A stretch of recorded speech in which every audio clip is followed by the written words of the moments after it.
C'était un samedi soir de décembre, quand 3 Rolls-Royce Phantom noirs se sont arrêtés simultanément devant un petit stand de crêpes dans le quartier de Belleville à Paris, et qu'une femme de 56 ans qui vendait des crêpes et des galettes depuis 30 ans a failli s'évanouir de stupeur. Les 3 hommes qui sont descendus des voitures étaient identiques, grands, élégants, vêtus de costumes qui coûtaient probablement plus que ce qu'elles gagnaient en 2 ans. Mais ce n'étaient pas des inconnus, c'étaient les 3 adolescents affamés et terrorisés qui, il y a 14 ans, par une nuit glaciale de février, avaient frappé à la fenêtre de son stand, en la suppliant de les aider à se cacher de l'homme qui les poursuivait, l'homme qui avait tué leurs parents sous leurs yeux et qui voulait les éliminer aussi pour hériter de la fortune familiale. Ils s'appelaient Thomas, Nicolas et Julien Beaumont. Ils avaient alors 13 ans. Et ils étaient les héritiers d'un empire immobilier de 2 milliards d'euros, que leur oncle, le meurtrier de leurs parents, convoitait depuis des années.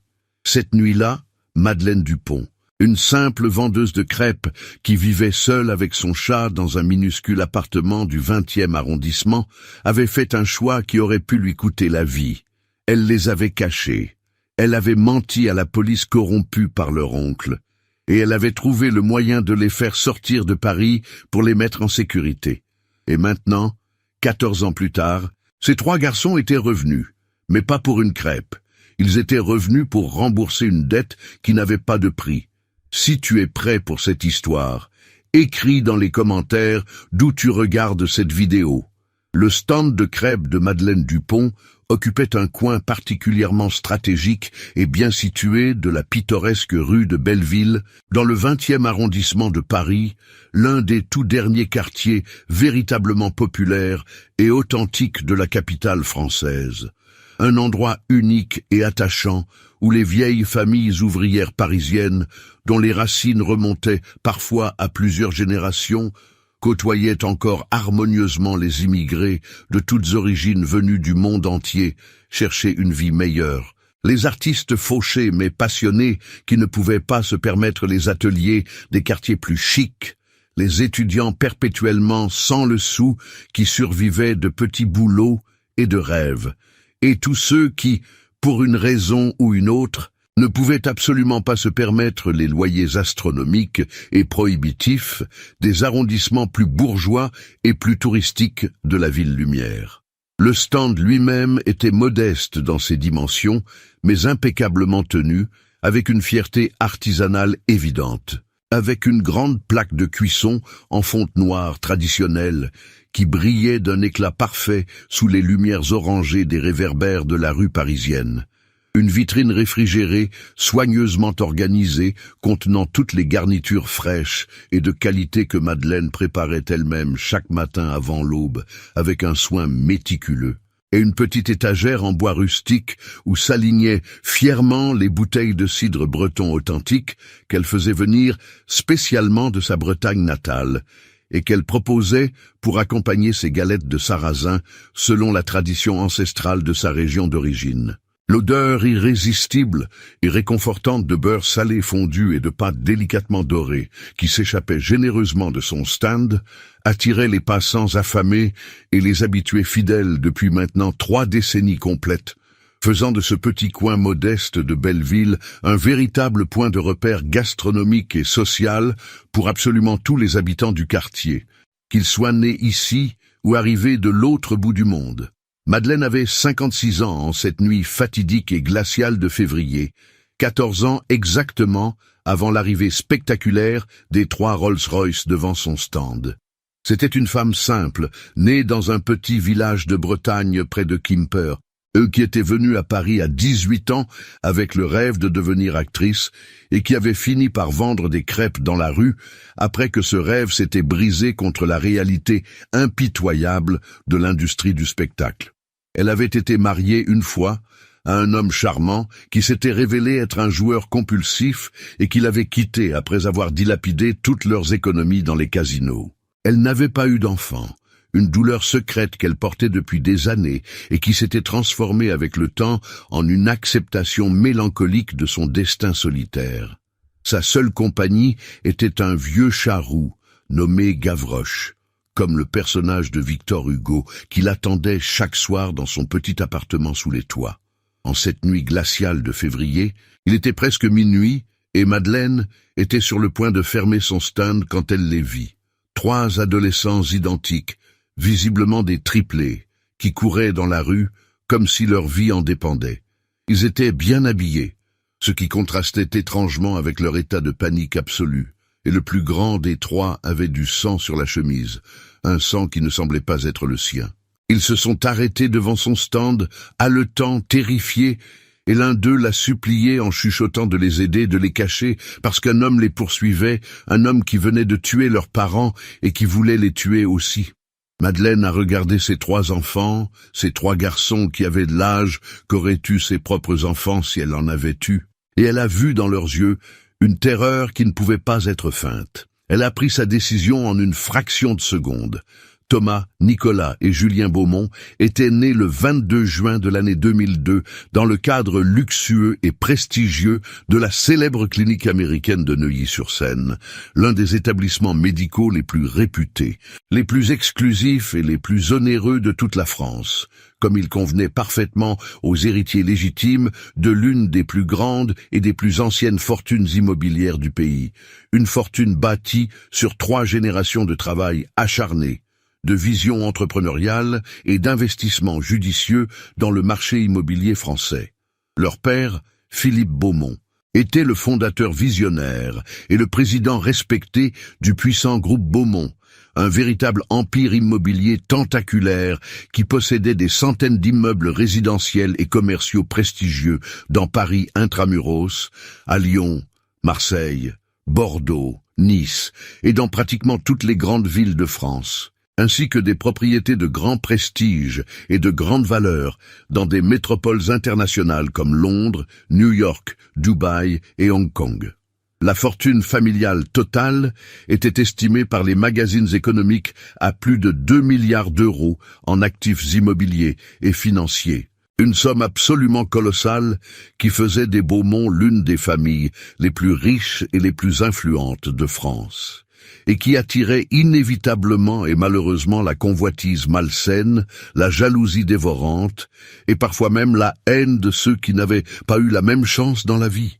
Leur mère, la belle Isabelle, née Duval, était une ancienne mannequin internationale reconvertie avec talent en décoratrice d'intérieur, très demandée par la haute société parisienne, une femme d'une beauté exceptionnelle et d'une élégance naturelle qui n'avait d'égal que sa gentillesse authentique et sa générosité rare envers tous ceux qu'elle rencontrait, quelle que soit leur position sociale.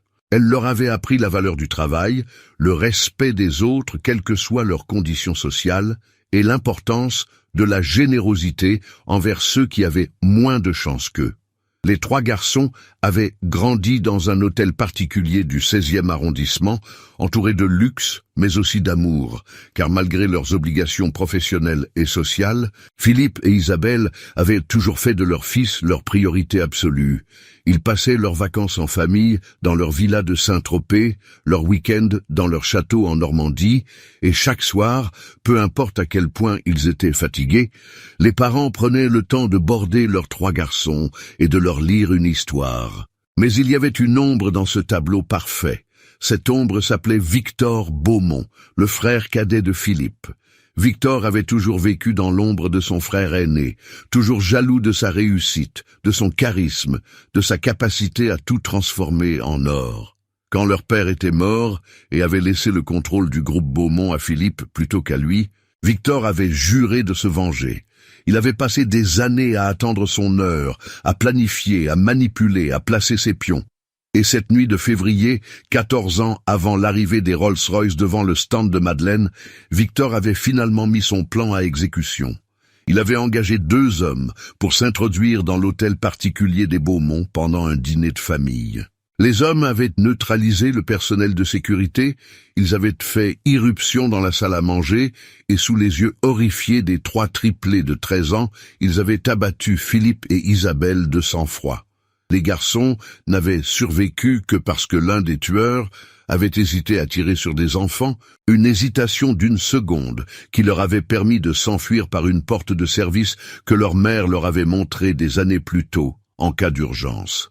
Ils avaient couru dans les rues de Paris pendant des heures, poursuivis par les hommes de leur oncle, jusqu'à ce qu'ils arrivent à Belleville et qu'ils voient la lumière du stand de crêpes de Madeleine.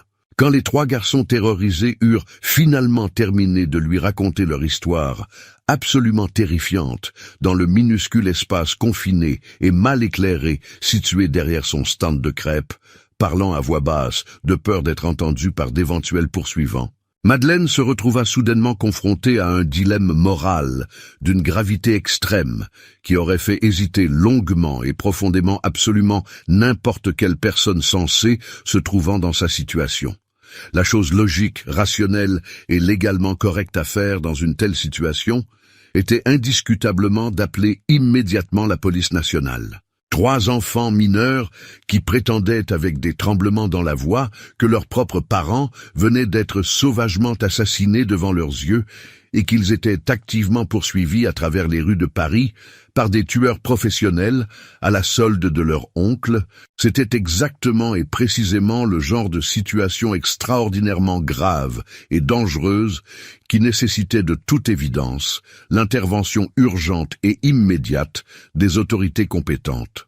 Elle n'avait personnellement ni les moyens financiers, ni les ressources logistiques, ni les compétences professionnelles nécessaires pour protéger efficacement 3 adolescents contre des assassins professionnels vraisemblablement armés et déterminés à accomplir leur mission meurtrière. La police saurait certainement quoi faire. Ils avaient l'entraînement et les armes pour gérer ce type de situation de crise. Mais quelque chose d'indéfinissable dans le regard profondément terrorisé de Thomas, l'aîné des 3 frères de quelques minutes seulement, l'arrêta net dans son geste quand elle tendit instinctivement la main vers son vieux téléphone portable pour composer le numéro d'urgence. Il lui expliqua avec une voix tremblante mais convaincante que leur oncle Victor avait depuis longtemps plusieurs policiers haut placés dans sa poche grâce à des pots de vin généreux versés régulièrement depuis des années. Tu aimes cette histoire, Makwa? Laisse un petit like et abonne-toi à la chaîne. Maintenant, reprenons la vidéo. Que c'était précisément comme cela qu'il avait réussi à faire neutraliser discrètement le système de sécurité sophistiqué de leur résidence familiale avant l'attaque fatale. Il lui dit avec une conviction désespérée que s'ils appelaient la police officielle, les hommes corrompus de Victor sauraient exactement et immédiatement où ils se trouvaient en quelques minutes à peine, et que les tueurs seraient sur place avant même l'arrivée des policiers honnêtes. Madeleine hésita longuement et douloureusement, le téléphone serré dans sa main tremblante d'incertitude. C'était peut-être un mensonge élaboré, une histoire inventée de toutes pièces par des adolescents en fugue, cherchant un abri pour la nuit. Mais elle avait vu de ses propres yeux le sang sécher sur la chemise blanche de Nicolas. Elle avait vu la terreur absolue et sincère dans leurs yeux écarquillés. Et surtout, elle avait entendu avec effroi, quelques minutes seulement après leur arrivée, une voiture suspecte passer très lentement dans la rue déserte, ses occupants scrutant méthodiquement les trottoirs avec des lampes torches puissantes. Elle prit sa décision. Cette nuit-là, elle cacha les 3 frères dans son minuscule appartement sous les toits, les installant dans son salon sur des matelas de fortune pendant qu'elle montait la garde près de la fenêtre, guettant toute activité suspecte dans la rue. Le lendemain matin, elle contacta la seule personne en qui elle avait une confiance absolue. Son frère Yves, un ancien gendarme qui avait pris sa retraite dans leur village natal en Bretagne et qui avait gardé des contacts dans les forces de l'ordre, des contacts qu'il savait être honnêtes et incorruptibles. Yves écouta l'histoire avec un scepticisme initial qui se transforma rapidement en alarme quand il vérifia certains détails. Le double meurtre de Philippe et Isabelle Beaumont avait fait la une des journaux ce matin-là, présenté comme un cambriolage qui avait mal tourné. Mais Yves, avec son expérience de gendarme, remarqua des incohérences dans la version officielle, des détails qui ne collaient pas. Il promit à Madeleine qu'il allait l'aider, et 48 heures plus tard, au milieu de la nuit, Un van conduit par l'un de ses anciens collègues, un homme qu'il connaissait depuis 30 ans et en qui il avait une confiance absolue, vint chercher les 3 garçons à Paris pour les emmener en Bretagne, loin de leur oncle et de ses sbires. C'était le début d'une bataille qui allait durer des années. Les mois et les années qui suivirent furent un combat acharné contre un ennemi qui disposait de ressources presque illimitées et d'une absence totale de scrupules. Victor Beaumont avait immédiatement pris le contrôle du groupe Beaumont après la mort de son frère, se présentant comme le tuteur naturel de ses neveux orphelins et lançant une recherche intensive pour les retrouver, officiellement pour les protéger, en réalité pour les éliminer avant qu'ils ne puissent témoigner contre lui. Mais Yves et ses contacts avaient été plus malins. Les 3 garçons avaient été cachés dans une ferme isolée du Finistère, sous de faux noms, inscrits dans une école locale où personne ne connaissait leur véritable identité. Ils avaient vécu pendant 4 ans dans cette clandestinité, grandissant loin du luxe auquel ils étaient habitués, mais entourés de l'amour simple et sincère de la famille bretonne qui les avait accueillis.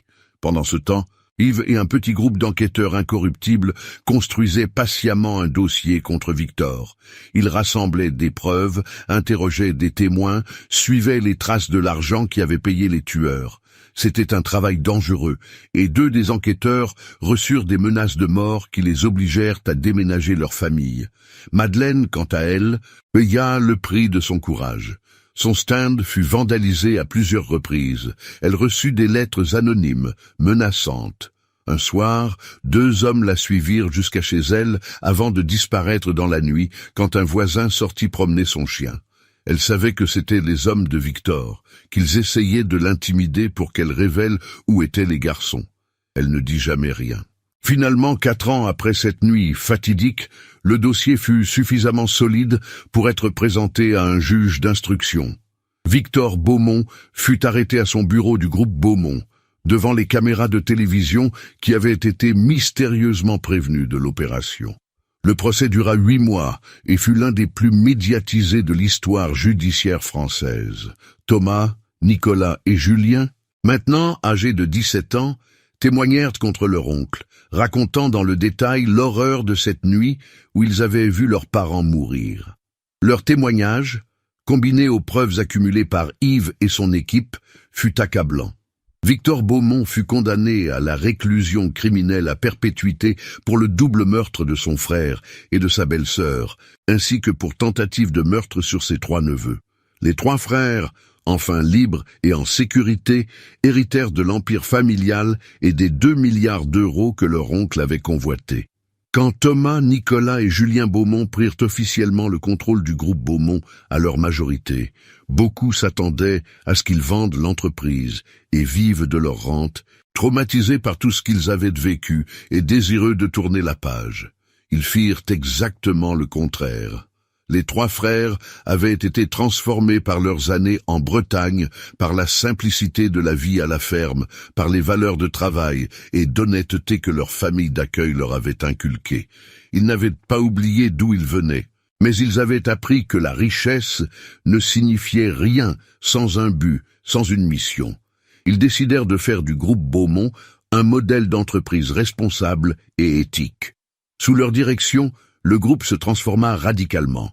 Ils lancèrent un programme massif de construction de logements sociaux dans les quartiers défavorisés, offrant des appartements décents à des familles qui n'auraient jamais pu se les payer autrement. Ils créèrent une fondation qui finançait des programmes d'aide aux sans-abri, aux femmes victimes de violences, aux enfants orphelins. Ils investirent dans des technologies de construction durables qui réduisaient l'empreinte carbone de leurs projets. En 10 ans, le groupe Beaumont passa de 2 à 5 milliards d'euros de valorisation, tout en devenant l'une des entreprises les plus admirées de France pour son engagement social et environnemental.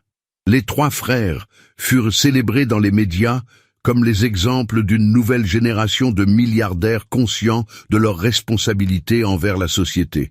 Mais malgré tout ce succès, malgré les couvertures de magazines et les invitations aux événements les plus exclusifs, les 3 frères n'avaient jamais oublié la femme qui leur avait sauvé la vie cette nuit-là à Belleville. Ils avaient essayé de la retrouver plusieurs fois au fil des ans, mais Madeleine avait déménagé après le procès, fatiguée des menaces et de l'attention médiatique. Son ancien stand avait fermé, son appartement avait été reloué, et personne dans le quartier ne semblait savoir où elle était partie. Ce n'est que récemment, grâce à un détective privé qu'ils avaient engagé, qu'ils avaient finalement découvert où elle se trouvait. Elle était revenue à Belleville, dans un nouveau stand plus petit que l'ancien, vendant toujours ses crêpes et ses galettes aux habitants du quartier, vivant toujours seule avec son chat dans un appartement encore plus modeste que celui qu'elle avait quitté. Elle avait refusé toute interview, toute compensation financière offerte par les avocats des garçons après le procès. Elle n'avait jamais cherché à profiter de ce qu'elle avait fait. Les trois frères décidèrent qu'il était temps de changer cela. Ce samedi soir de décembre, quand les trois Rolls-Royce Phantom noirs s'arrêtèrent devant son modeste stand de crêpes, Madeleine était en train de préparer une galette complète pour un client régulier, un vieux monsieur qui venait tous les samedis soirs depuis qu'elle avait rouvert son stand 5 ans plus tôt. Elle avait 70 ans maintenant, les cheveux entièrement blancs, les mains un peu tremblantes, mais toujours experte dans l'art de faire des crêpes parfaitement rondes et uniformément dorées. Gavroche était mort quelques années plus tôt, mais elle avait adopté un autre chat, un petit noir qu'elle avait appelé Jean Valjean, toujours fidèle à Victor Hugo. Quand elle vit les trois voitures de luxe s'arrêter, elle pensa d'abord qu'elle s'était trompée de rue. Belleville n'était pas le genre de quartier où l'on voyait des Rolls-Royce. Probablement des touristes riches qui cherchaient un restaurant étoilé et qui s'étaient perdus. Mais quand les portières s'ouvrirent et que 3 hommes identiques en sortirent, Madeleine sentit son cœur s'arrêter. Elle les reconnut immédiatement, même après 14 ans, même s'ils étaient passés d'adolescents terrifiés à hommes d'affaires élégants et confiants. C'étaient les mêmes yeux, le même port de tête, la même façon de se tenir côte à côte, comme s'ils ne faisaient qu'un. Thomas s'approcha le premier et l'appela par son prénom. Il lui dit qu'il ne l'avait jamais oublié, que pas un jour ne s'était passé sans qu'ils pensent à elle, à ce qu'elle avait fait pour eux, au courage qu'elle avait montré en risquant sa vie pour 3 enfants qu'elle ne connaissait pas. Nicolas lui tendit une enveloppe qui contenait les documents de propriété d'un magnifique restaurant dans le Marais, l'un des quartiers les plus prestigieux de Paris, un établissement de 200 mètres carrés entièrement rénové et équipé, avec une cuisine professionnelle et une terrasse donnant sur une place pavée. Les documents étaient à son nom. Julien lui montra un autre document, un relevé bancaire indiquant qu'un compte à son nom contenait 3 millions d'euros, suffisamment pour vivre confortablement pour le reste de sa vie, pour voyager, pour gâter ses proches, pour ne plus jamais avoir à se soucier de l'argent. Madeleine les regarda, incapable de parler, les larmes coulant sur ses joues ridées par les années. Elle essaya de refuser. Elle leur dit qu'elle n'avait pas fait ce qu'elle avait fait pour une récompense, qu'elle avait simplement fait ce que n'importe quelle personne décente aurait fait, qu'elle ne méritait pas tout cela. Mais Thomas l'interrompit doucement. Il lui dit que sans elle, il serait mort cette nuit-là, que sans son courage, leur oncle aurait gagné, et que tout le bien qu'ils avaient pu faire avec leur fortune n'aurait jamais existé. Il lui dit que les milliers de familles qui vivaient maintenant dans des logements décents grâce à leur fondation, que les centaines d'orphelins qui avaient été aidés par leur programme, que tout cela existait parce qu'une vendeuse de crêpes avait choisi d'aider 3 enfants inconnus au lieu de fermer les yeux. Il lui dit que ce n'était pas une récompense, c'était justice. Madeleine finit par accepter, non pas pour l'argent ou le prestige, mais parce qu'elle comprit que ce geste signifiait quelque chose d'important pour ces 3 hommes, qu'il leur permettait de boucler une boucle qui était restée ouverte pendant 14 ans. 1 an plus tard, le restaurant chez Madeleine dans le Marais était devenu l'une des adresses les plus courues de Paris, célèbre pour ses crêpes et galettes bretonnes authentiques, et pour l'atmosphère chaleureuse que sa propriétaire, une dame aux cheveux blancs et au sourire lumineux, créait pour chaque client. Et régulièrement, 3 Rolls-Royce Phantom noirs s'arrêtaient devant le restaurant, et 3 hommes identiques entraient pour embrasser la femme qui leur avait sauvé la vie et partager un repas en famille, comme ils auraient dû pouvoir le faire avec leurs parents si le destin n'en avait pas décidé autrement.